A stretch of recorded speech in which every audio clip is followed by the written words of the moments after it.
Lord. இயேசு கிறிஸ்துவின் நாமத்தில் உங்கள் யாவருக்கும் அன்பின் வாழ்த்துக்களை தெரிவித்துக் கொள்கின்றேன்.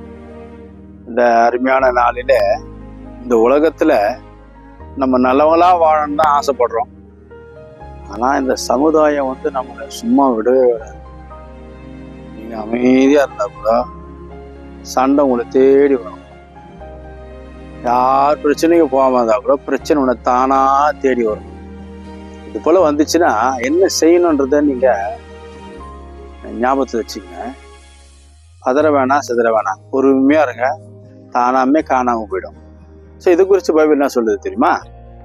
எபிரேயர் 12ஆம் அதிகாரம் 1ஆம் வசனம். ஆகையால் மேகம் போன்ற எத்தனை திரளான சாட்சிகள் நம்மை சூழ்ந்து கொண்டிருக்க, பாரமான யாவற்றையும் நம்மை சுற்றி நெருங்கி நிற்கின்ற பாவத்தையும் தள்ளிவிட்டு விசுவாசத்தை துவக்குகிறவரும் முடிக்கிறவருமாக இருக்கிற இயேசுவை நோக்கி நமக்கு நியமித்திருக்கிற ஓட்டத்தில் பொறுமையோடு ஓடக்கடுவோம். அல்லேலூயா.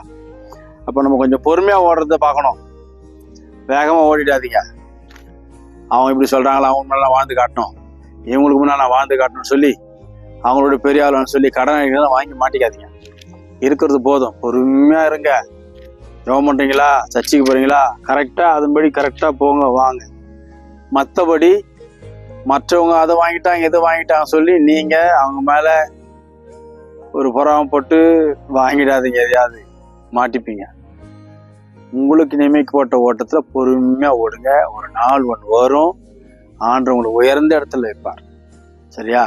அதனால பொறுமையா ஓடுங்க. உலகம் அப்படித்தான் இருக்கும். அதெல்லாம் சட்டை பண்ணாதீங்க. ஏதோ பிசினஸ் வேலை பண்றீங்களா, அதுல கவனம் வைங்க. அல்லது ஆண்டருக்கா ஊழி செய்றீங்களா, அதுல கவனம் வைங்க. வேற எங்கேயும் சிதற வேணாம். பொறுமையோடு ஓடுங்க. நிச்சயம் நீங்க தான் ஜெயிப்பீங்க. பெரிய அற்புதம் உங்களுக்காக காத்து கொண்டு இருக்குது. இந்த வாரத்துல பெரிய அற்புதம் நடக்கும்போது பாருங்க. Thank you. God bless you. Amen.